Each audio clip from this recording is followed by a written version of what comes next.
हमने बियाहब शिव भंगिया भिखारी धिया को न रहती, धिया को न रहती।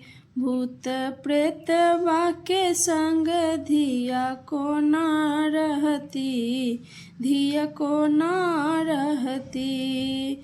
सुन छिए बूढ़बा के घरों ने घरारी, घरों ने घरारी हो, घरों ने घरारी।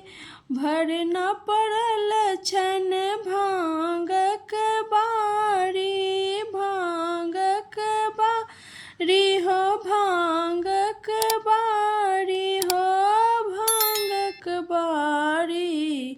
बस हाँ सवार से हो मारे लथार, धिया को ना सहती, धिया को ना सहती। भूत प्रेत बाके संग धिया को ना रहती, धिया को ना रहती।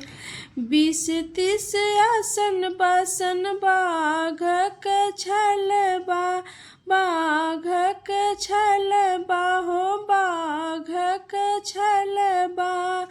कते रंग सांप गले शोभे हरबा, गले शोभे हरबा हो, गले शोभे हरबा। सिधर के डरो कियो भीखो न देते, धिया भूखे मरती, धिया भूखे मरती। भूत प्रेत बाके संग धिया को ना रहती, धिया को ना रहती।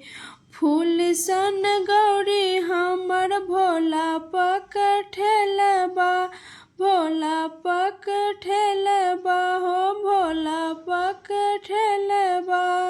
बाजो नया बेहुन कालेर ढहलेलबा, ले ढहलेलबा हो, ले ढहलेलबा। नवल बिकट माथे शोभे गंगाधार, धिया डूबी मरती, धिया डूबी मरती। भूत प्रेत बाके संग धिया को ना रहती, धिया को ना रहती। हमने बियाहब शिव भंगिया भिखारी, धिया को ना रहती, धिया को ना रहती।